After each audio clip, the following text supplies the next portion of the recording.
وكواعب أترابا وكأسا دهاقا لا يسمعون فيها لغوا ولا كذابا جزاء من ربك عطاء حسابا۔ سورۃ النبا کی آیات کی تفسیر میں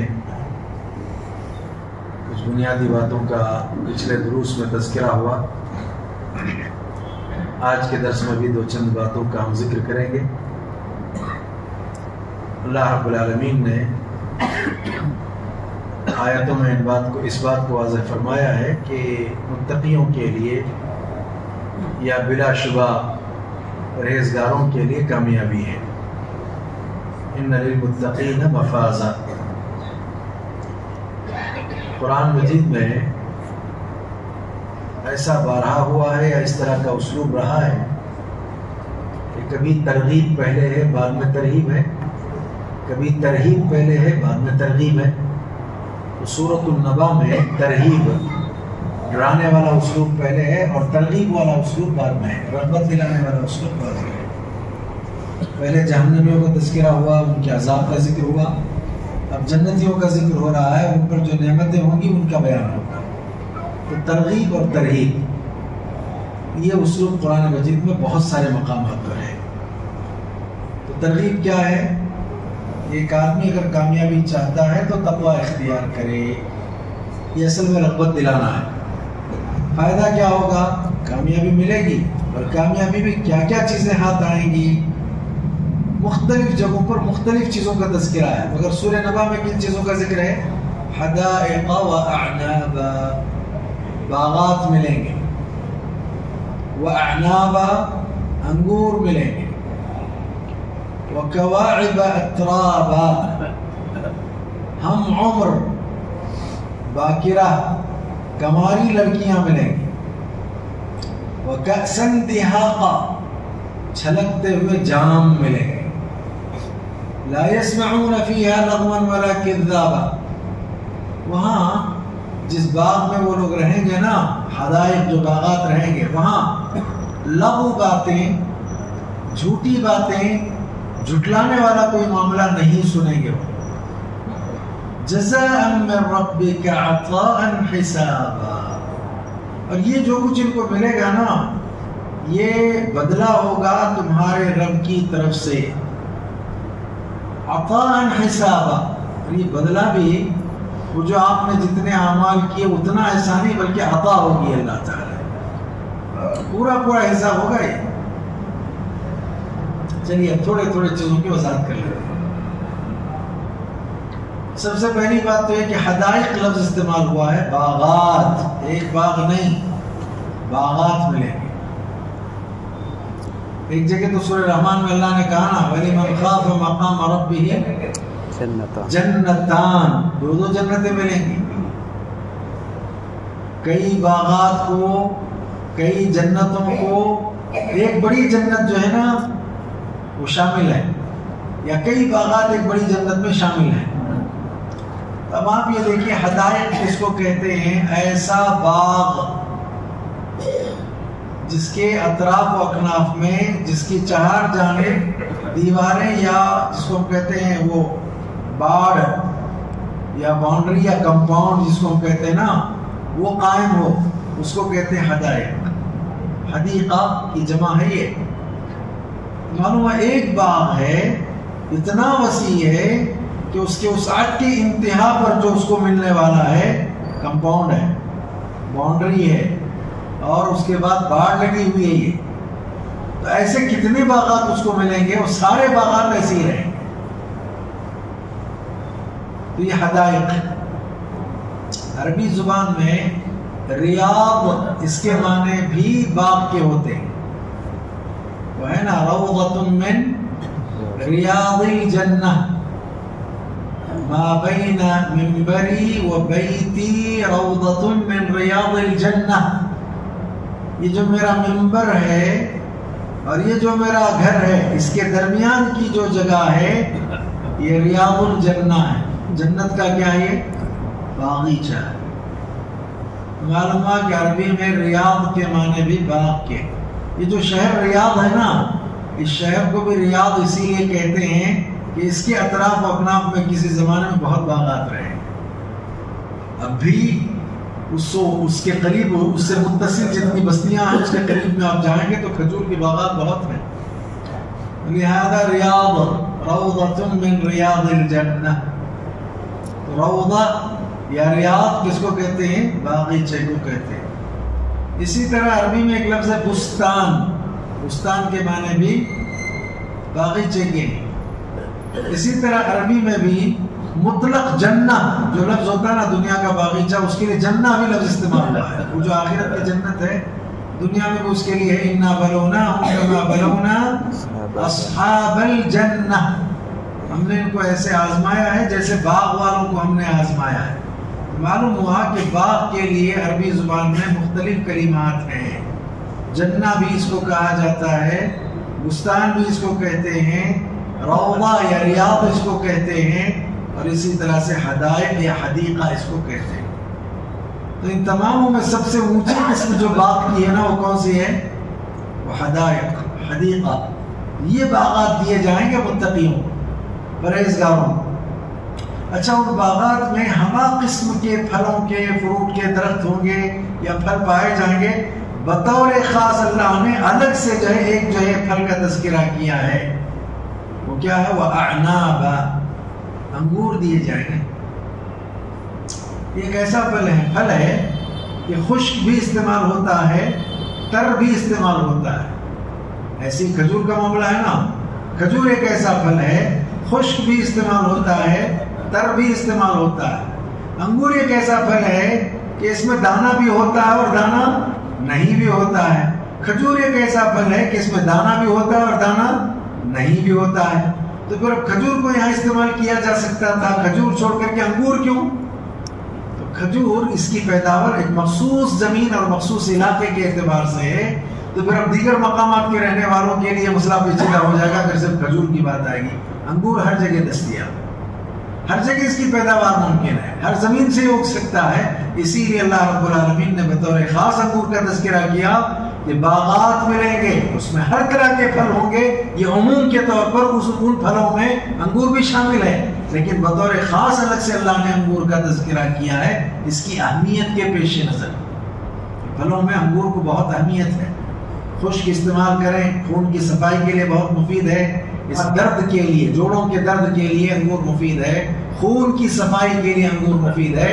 اس کے علاوہ وٹامن ای اس کے اندر اس کے اندر پایا جاتا ہے، ڈی اس کے اندر پایا جاتا ہے. بہت سارے فائدے علماء نے، اطباء نے اس کے بیان کیے ہیں. اسی لیے بطور خاص انگور کا تذکرہ یہاں کیا گیا کہ حدائق دیے جائیں گے، انگور دیے جائیں گے. اب یہ پیٹ کا انتظام ہو گیا نا.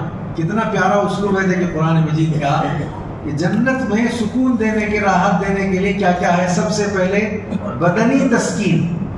آدمی کو بدن میں سکون کب ملتا ہے؟ جب وہ کھائے گا پیے گا نا. ہمیشہ بھوکا رہے، بھوک ستاتی رہے تو پریشان رہے گا، بدن کو سکون کہاں سے ملے گا؟ تو بدنی تسکین یا جسد کی تسکین کے لیے حدائق و آناب ہیں. نمبر 2 ذہنی تسکین، اس کے لیے کواعب اترابا.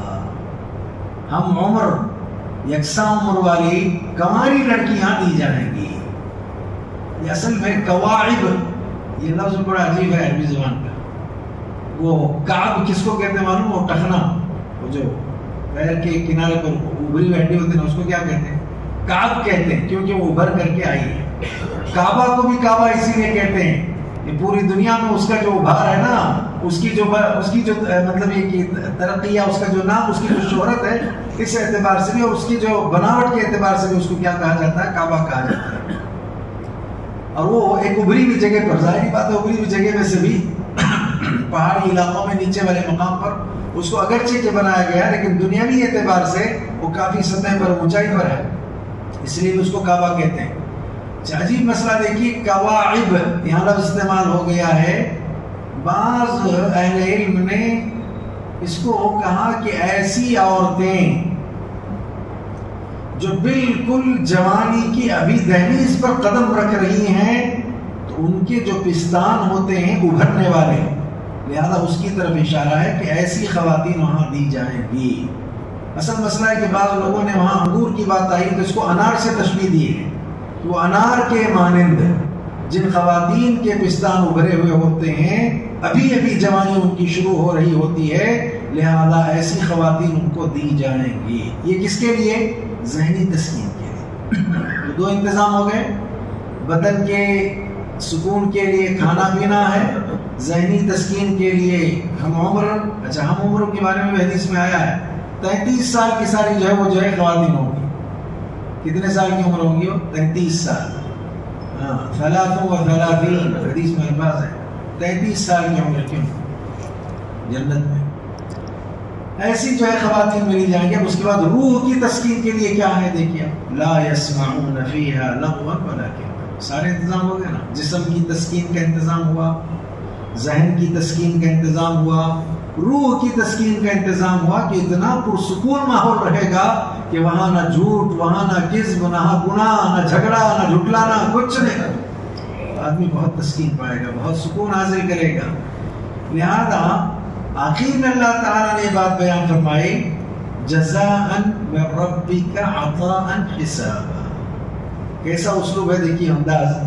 جہنمیوں کے عذاب کی بات آ گئی تھی، نزیدکم الا عذابا تھا. اور جنت میں جب اللہ تعالیٰ کے انعامات کے دیے جانے کی بات آ رہی ہے تو تمہارا جتنا عمل اتنا نہیں، عطا، اللہ کی عطا ہو. وہاں عذاب جیسے زیادہ ہو رہا تھا، یہاں اللہ کی عطا ہوگی. عطا کا مطلب کیا؟ آپ نے اگر ایک نیکی کر لی تو اللہ تعالیٰ ایک نیکی کے برابر بدلہ آپ کو نہیں دے گا، بلکہ 10 گنا. من جاء بالحسنۃ فلہ 10 امثالها. یہ 10 گنا جو ہو گیا عطا ہے اللہ کی. ٹھیک ہے نا؟